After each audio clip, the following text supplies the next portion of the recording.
शल्य चिकित्सा चूँकि आयुर्वेद में विधेय नहीं माना है, उसको कहीं लिखा नहीं गया, ऐसा नहीं। शल्य चिकित्सा है, शल्य चिकित्सा का तो चीरा पाढ़ी है, नहीं है, एकांत नहीं है ये, किंतु उस गांठ को, उस विकृति को गलाना है, जलाना है। वो किसके द्वारा भी, किसी के द्वारा भी किया जा सकता। वो चीरा फाड़ी से ही वो ठीक हो सकता, ऐसा कहीं भी नहीं निकाला। एक क्षार कम जो कर्म होता है आयुर्वेद में, उसके माध्यम से, उसके सेवन करने से वो गांठ पिघल करके कहाँ चला जाता पता नहीं। आप लोगों को अभी विश्वास इसलिए नहीं होता क्योंकि आप जिससे परिचित हुए हैं उसके प्रति आपका बहुत बड़ा गाढ़ विश्वास है। विश्वास को मैं समाप्त करना नहीं चाहता, लेकिन दूसरे की ओर देखो तो सही, कम से कम वह गायब कैसे हो रहा है। इतने बड़े बड़े जो गांठ को होता उसको वह पिघला करके और समाप्त कर दिया जाता। इसको क्षार कर्म की भी उन्होंने संज्ञा दी है। यदि आप चाहते हैं तो हमने एक बार सुना था, अमृत धारा है जिसमें 3 वस्तु मिलती हैं, पेपरमेंट, कपूर, अजवाइन का फूल। ये 3 हैं और सस्ते भी हैं और सब जगह ये उपलब्ध भी होते हैं। और उसके प्रयोग करने से तात्कालिक 1 सेकंड, 1 मिनट भी नहीं लगता, घाव में से गिर गया और उसमें से खून बह रहा है, उस बहते खून को वह बंद कर सकता है 1 मिनट के भीतर। ये अमृत धारा है और उसी को यदि लगाते चले जाएंगे तो पक्का है आज 8-10 दिन हो गए होंगे प्रमाद के कारण, और नीचे देखते हुए भी वह नहीं दिख सका क्योंकि ब्रेकर लगाया था वहाँ पर।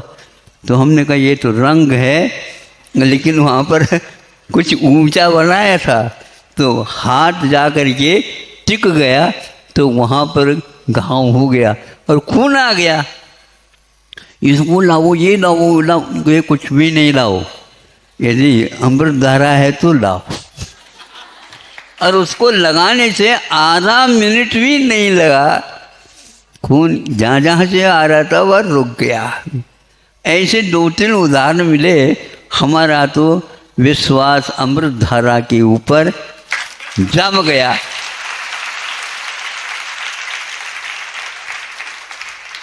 भगवान से प्रार्थना करता हूँ आप लोगों का भी विश्वास इसी प्रकार जम जाए। हम जबरदस्ती नहीं कर रहे हैं, लेकिन जो जबरदस्त लिखी गई है उसके बारे में सोचना तो आवश्यक है। हम सोचें, अफसोस की बात नहीं है, सोचिए आप, किंतु हम इन बातों को कभी गौर से देखना नहीं चाहते। आंखें न मूंदो, सुनने में आ रहा है आप लोगों को? थोड़े से आवाज बढ़ाऊं क्या घटाऊं? आंखें न मूंदो, नहीं आंखें दिखाओ। अर्थ तो खुल रहा है क्या नहीं? दूसरे को तेजी से देखना बंद कर दो, उसका कोई प्रभाव पड़ने वाला नहीं है। बच्चा भी देखता है और माँ की आंखों को देख करके ठीक है, शांत, 5 मिनट की बात है, अपने आप ठीक हो जाएगी। ऐसा ही होता। तो आंखें न मूंदो, सत्य के बारे में जब सोचना होता है तो उस समय आप आंखें बंद करते हैं। तो मैं सोचता हूँ आंखें बंद करके ये सोच रहे हैं, नहीं पश्चाताप कर रहे हैं, हम इसके बारे में कुछ भी नहीं जानते। तो इसलिए कहा जा रहा है आंखें न मूंदो, न ही आंखें दिखाओ। फिर क्या करो? सच क्या है देखो। परीक्षण करो।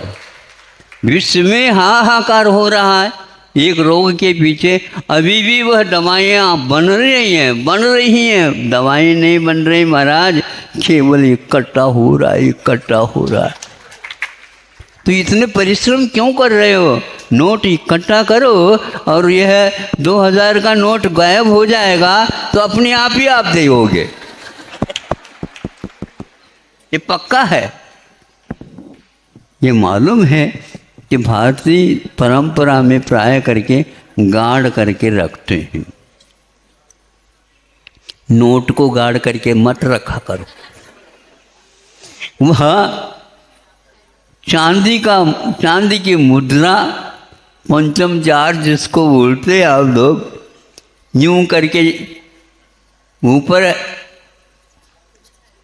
फेंक दे देते हैं तो दुकानदार क्या सुनते हैं? उसकी झनन आवाज़ सुनते हैं तो ये ठीक है, और इसमें से कुछ आवाज़ नहीं निकला, ये खोटा है। आयुर्वेद खोटा नहीं है। आपकी निगाह में जो खोट है उसको दूर करने की क्षमता रखता है। दवाई के मूल्य के बारे में मत पूछो, बहुत कम दाम में वो औषध आपके लिए उपलब्ध होता है। निःशुल्क बांटने का परंपरा या रिवाज था, आज भी विद्यमान है, क्योंकि उन दवाओं के माध्यम से चेतन को दिशा मिलने वाली है। केवल शरीर को नहीं, चेतन को मिलने वाली है। ऐसे दवाइयों के माध्यम से हम सामने वाले के जो बिल्कुल असाध्य भी रोग हो उनको भी हम अवश्य ठीक कर सकते हैं। ऐसे ग्रंथों में कई बातें लिखी गई हैं। आप लोगों को फुर्सत हो तो अवश्य इसका अध्ययन करें, नहीं है तो अपने बच्चों के ऊपर कृपा करके ऐसे संस्कार डालो, बेटा मैंने नहीं किया लेकिन तुम कर डालो। तो ऐसे बच्चे बच्चियाँ आ रही हैं। महाराज अभी आपने बच्चे की तो बात ही नहीं कही। तो कह रहे हैं पहले जो बाहर भेजे जाते हैं उनको पहले हम रक्षा करते हैं, तुमको तो यहीं के यहीं रहना है। अब उसके बारे में भी सोच रहे हैं कि उधर एक छात्रों का महाविद्यालय और एक तरफ छात्राओं का महाविद्यालय।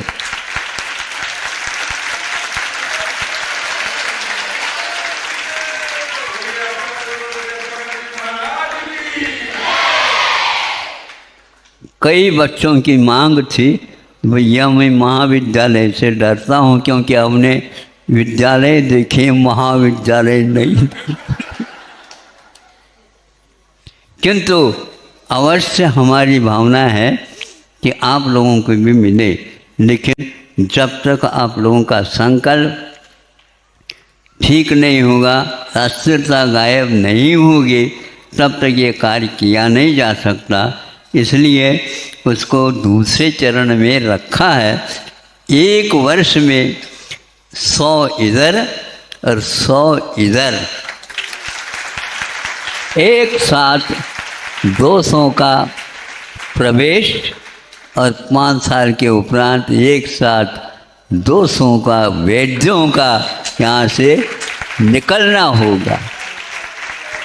इस आदर्श कार्य को, पुनीत कार्य को, पावन कार्य को संपादन करने वाले शिक्षक और शिक्षिकाओं की भी बड़ी आवश्यकता है।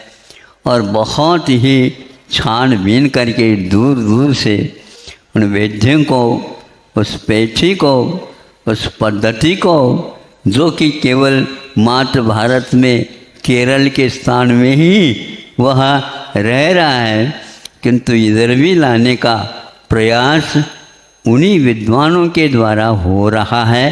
क्योंकि जिन्होंने अपने जीवन में आयुर्वेद की सेवा करते करते जो अपने पास अर्जन किया है उस अनुभव का वितरण भी इस ओर हो जाए और सरकार के भी कम से कम ऐसे भयानक रोगों से बचने के लिए ऐसे वैद्यों को और ऐसे साधनों को तैयार करे। समय ज़्यादा हो रहा है, आप लोग आगे के भी कार्यक्रम होंगे। मैं जिनके लिए तरसा हर पल वो नयन नहीं है तारे।